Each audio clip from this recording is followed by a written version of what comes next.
Friends, welcome to my YouTube channel. Friends, DDA की housing scheme DDA Karmajeevi Awas Yojana 2026 launch हो चुकी है। यहाँ पे डीडीए ने नरेला सेक्टर A1 से लेके A4 के पॉकेट 11 में 1224 फ्लैट्स को रखा है, जिसमें कि 1 BHK, 2 BHK और 3 BHK फ्लैट्स हैं।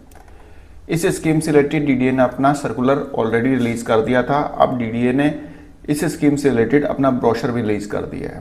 आइए फ्रेंड्स, एक बार डीडीए के ब्रोशर को गो थ्रू कर लेते हैं, जानते हैं कि इसमें क्या क्या इंपॉर्टेंट है। इसके अलावा हम अलग अलग टाइप के 3 BHK, 2 BHK फ्लैट्स का लेआउट भी देखेंगे और भी जो इम्पोर्टेंट टर्म्स एंड कंडीशन है इस स्कीम से रिलेटेड, जो कि आपके लिए जानना जरूरी है, वह भी एक बार गो थ्रू करेंगे। फ्रेंड्स, यहाँ पे डीडीए ने 3 BHK, 2 BHK और 1 BHK फ्लैट्स को रखा है नरेला सेक्टर A1 से लेके A4 के पॉकेट 11 में। स्कीम लॉन्च हो चुकी है 24 जुलाई को।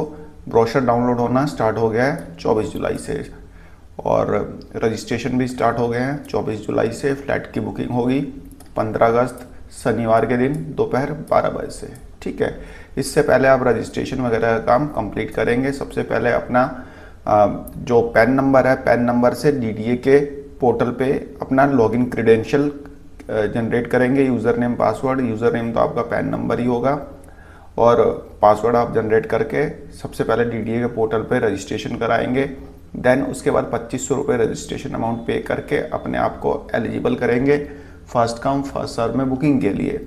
ये दोनों वीडियो मैं आपको डिस्क्रिप्शन बॉक्स में दे दूंगा और बुकिंग कैसे करनी है उससे रिलेटेड वीडियो भी मेरे चैनल पर पड़ी है, तो अभी मैं आपको डिस्क्रिप्शन बॉक्स में प्रोवाइड करा दूंगा। आप देख लेना, आपको रेफरेंस के लिए काम में आएगी। ठीक है, स्कीम बंद हो जाएगी 30 अक्टूबर 2026 को, फ्राइडे के दिन। ठीक है, इस स्कीम में 25% डिस्काउंट इस स्कीम को एक यूनिक बनाता है। यूनिक वगैरह कुछ नहीं है, ऐसे 25% डिस्काउंट डीडीए पता नहीं कितनी बार ला चुका है। इस स्कीम के साइलेंट फीचर क्या है? एक तो न्यूली कंस्ट्रक्टेड फ्लैट्स हैं जो कि जून 2025 में ही कंप्लीट हुए हैं। दूसरा, जो दिल्ली मेट्रो रेल कॉरपोरेशन का जो प्रोजेक्टेड मेट्रो स्टेशन होगा वह 1.5 किलोमीटर के डिस्टेंस पे रहेगा, जो कि दूरी थोड़ी ज़्यादा है। जो RRTS का स्टेशन रहेगा वह लगभग 2 किलोमीटर के डिस्टेंस पे रहेगा। UER 1 आधे किलोमीटर की दूरी पे है। UER 2 6 किलोमीटर की दूरी पे है। GT करनाल रोड 1 किलोमीटर की दूरी पे है। जो अपकमिंग एजुकेशनल हब जो नरेला में बन रहा है वो सेक्टर G2 G6 में बन रहा है, 5 किलोमीटर की दूरी पे है। Narela sports complex A7 sector में 2 किलोमीटर की दूरी पे है।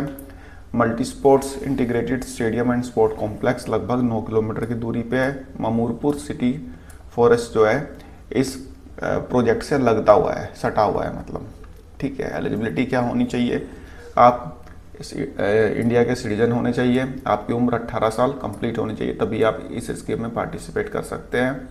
आपके पास दिल्ली में 1 प्रॉपर्टी हो, 10 प्रॉपर्टी हो, कोई दिक्कत नहीं है, आप यहाँ पे अपना घर खरीद सकते हैं। ठीक है ना, there is no restriction with regard to owning any land built up property in Delhi और एल्सेवर। कहीं भी आपकी प्रॉपर्टी हो ना हो कोई फर्क नहीं पड़ता, आप खरीद सकते हो यहाँ पे। The expression karmajivi in the context of this scheme broadly refers to the following 2 categories of the individual. जैसा कि मैंने आपको ऑलरेडी बताया कि कर्मजीवी जो स्कीम है ये स्पेसिफिक लोगों के लिए है, लेकिन यहाँ पे स्पेसिफिक लोगों का दायरा बढ़ाया गया है।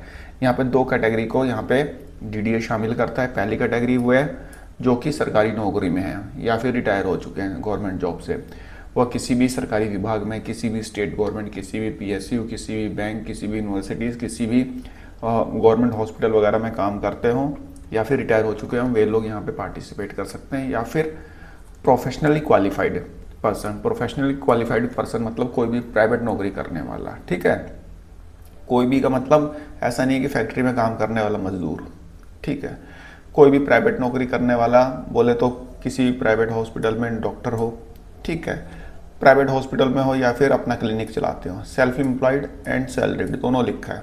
ठीक है, कोई भी वकील हो, कोई भी चार्टर्ड अकाउंटेंट्स हो, आर्किटेक्ट्स हो, प्लानर्स हो, इंजीनियर्स हो, साइंटिस्ट हो, professors, teachers, corporate professionals etcetera who constitute an important segment in the journey of towards विकसित भारत 2047। मतलब कि ये लोग इसमें शामिल हो सकते हैं, मतलब कि इस स्कीम में फ्लैट खरीद सकते हैं। कोई भी प्राइवेट नौकरी वाला जो कि प्रोफेशनल हो।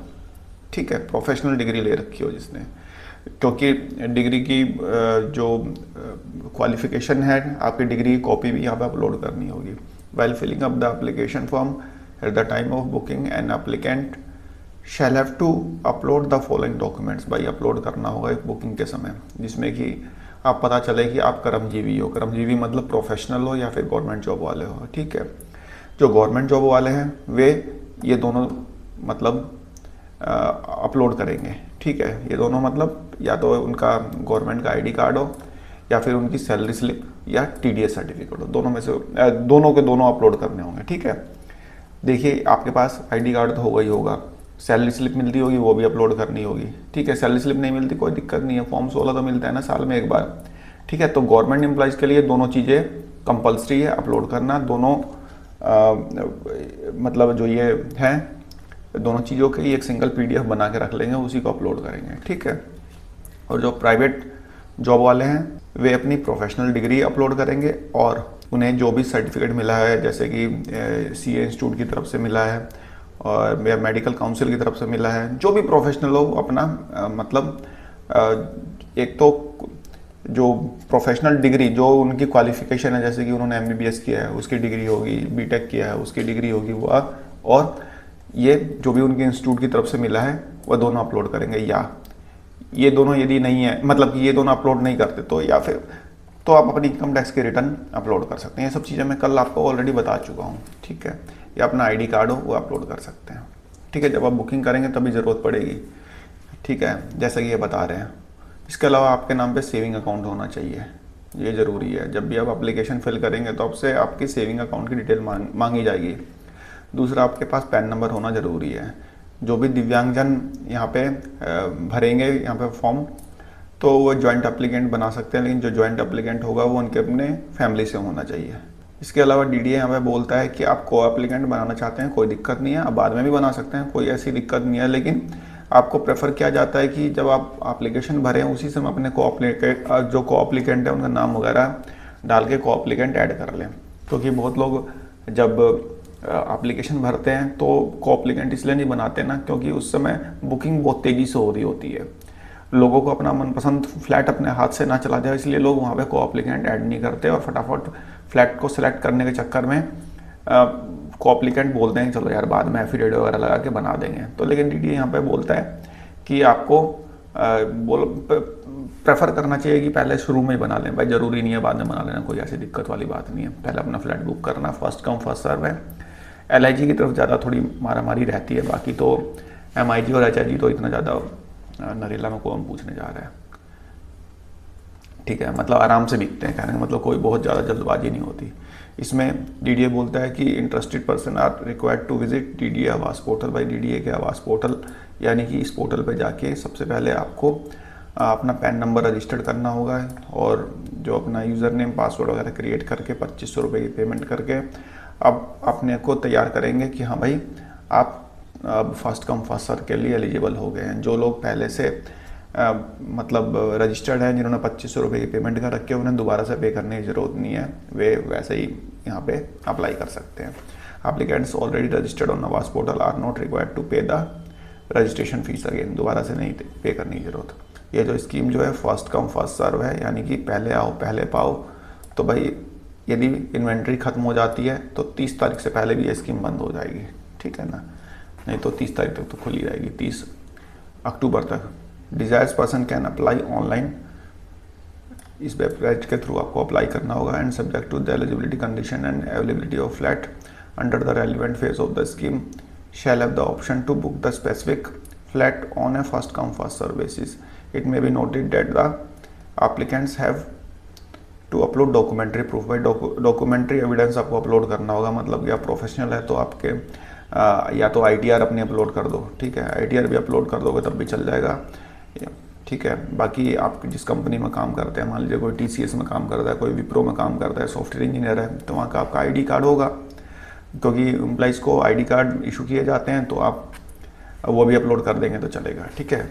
बुकिंग जो स्टार्ट होगी 15 तारीख को दोपहर 12 बजे से स्टार्ट होगी। आप बुकिंग जो है 15 मिनट मतलब कि आपको कंप्लीट करनी होगी। जैसे कि आप बुकिंग के लिए डीडीए का पोर्टल खोलेंगे, लॉगिन करेंगे, लॉगिन करने के बाद 12 बजे अप्लाई का ऑप्शन इनेबल होगा।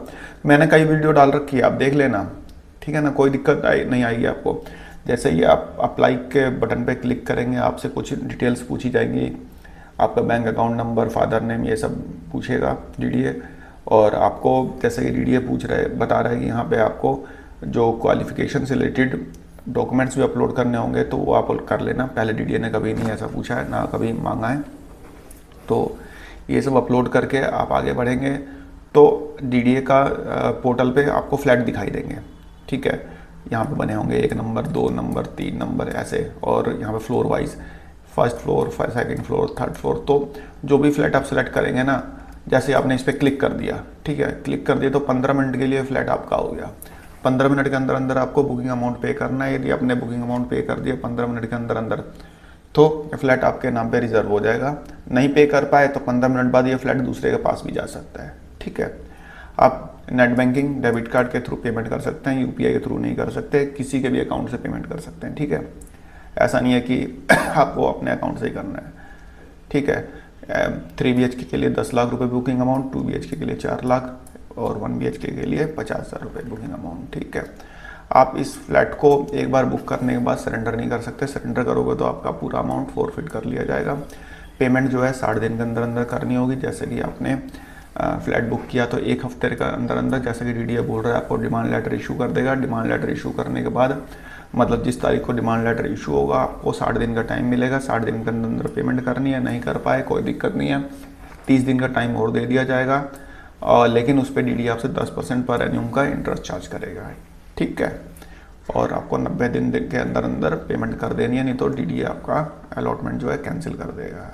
जो डिमांड लेटर वगैरह इशू किया जाएगा, आपको मेल के थ्रू भी बता दिया जाएगा, एसएमएस के थ्रू भी बता दिया जाएगा। बाकी आप डीडीए का पोर्टल को विजिट करते रहना, देखते रहना, ठीक है। डॉक्यूमेंट्स टू बी सबमिटेड, भाई डॉक्यूमेंट सबमिट करने होंगे पेमेंट के बाद। मान लो आपको डिमांड लेटर आ गया, आपने पेमेंट कर दी, उसके बाद आपको डॉक्यूमेंट सबमिट करने होंगे, जिसमें कि आपको मतलब कि एफिडेविट, अंडरटेकिंग वगैरह देना होगा। ये सब चीज़ें आप पढ़ लेना खुद ही, क्या क्या देना है।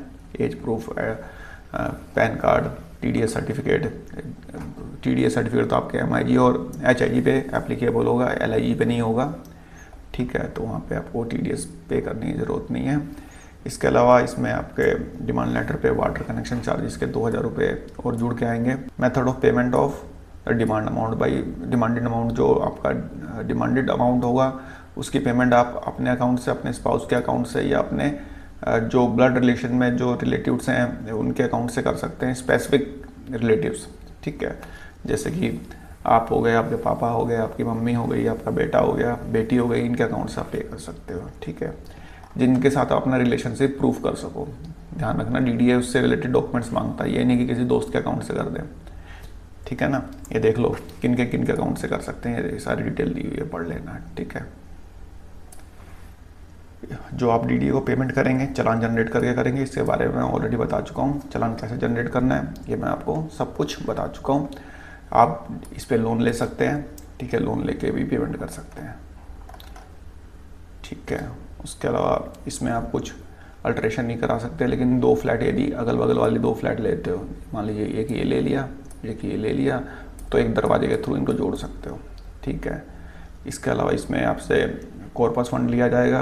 3 BHK के लिए 2.5 लाख रुपए, 2 BHK के लिए 1.5 लाख रुपए, 1 BHK के लिए 75,000 रुपये। ये 1 टाइम कॉर्पस फंड होगा, जो कि आपकी RWA को डीडीए ट्रांसफ़र कर देगा। ये मेजर मेंटेनेंस वर्क के लिए होता है, ठीक है। इसके अलावा आपसे 12 महीने का मेंटेनेंस चार्जेस भी डीडीए यहाँ पे चार्ज करेगा। आप 3 BHK के लिए 2.5 रुपये पर स्क्वायर फुट, और 2 BHK के लिए 2 रुपये, और LIG के लिए 1.5 रुपये पर स्क्वायर फुट। इस पर GST एप्लीकेबल नहीं होगा, ठीक है फ्रेंड्स। और यहाँ पे आपको जब आप डॉक्यूमेंट्स वगैरह अपलोड कर देंगे तो 90 दिन के अंदर आपको पोजेशन लेटर दिया जाएगा। पोजेशन लेटर आप लेके जाएंगे अपने साइट इंजीनियर के पास, जो फील्ड इंजीनियर होगा उसके पास जाएंगे, वो आपको पोजेशन स्लिप देगा। ये तो खैर काफ़ी बात की बात है, इसके बारे में काफ़ी कुछ बता चुका हूँ, मेरे प्रीवियस वीडियोस को देखना, समझ में आएगा, ठीक है। उसके बाद कन्वेंस डीड से रिलेटेड तो बात की बात है, अभी कन्वेंस डीड तो 6 महीने से बंद पड़ी है, ठीक है। तो ये सब कुछ चीज़ें हैं जो कि आपको ध्यान रखनी है, ठीक है। बाकी आप सैम्पल फ्लैट जाके देख सकते हैं। ठीक है, फ्लैट नंबर 207 क्यू ब्लॉक में डीडीए ने रखा है 3 BHK फ्लैट, जाके देख लेना।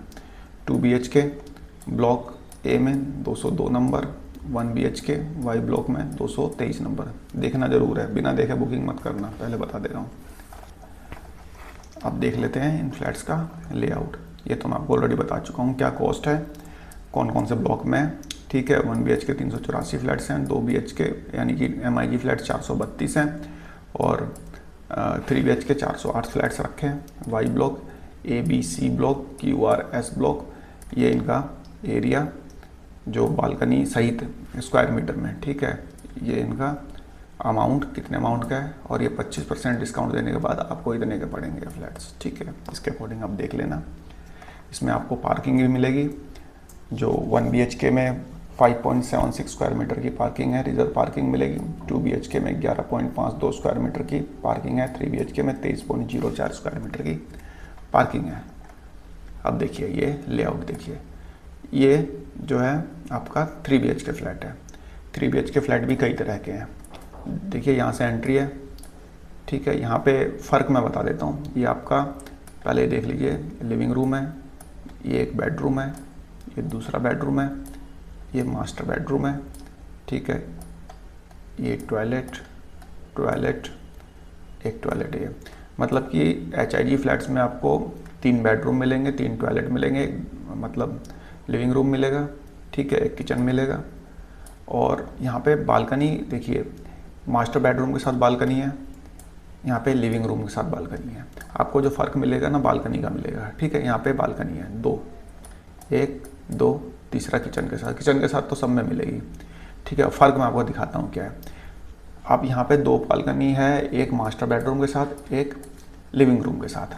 ठीक है, जो टाइप 2 रहेगा उसमें देखिए, इसमें आपके मास्टर बेडरूम के साथ बालकनी रहेगी, इस बेडरूम के साथ बालकनी रहेगी, आपका जो लिविंग रूम है वो भी बालकनी से अटैच रहेगा। मतलब कि ये रनिंग बालकनी है इन तीनों के साथ, लेकिन इसके साथ नहीं है बालकनी।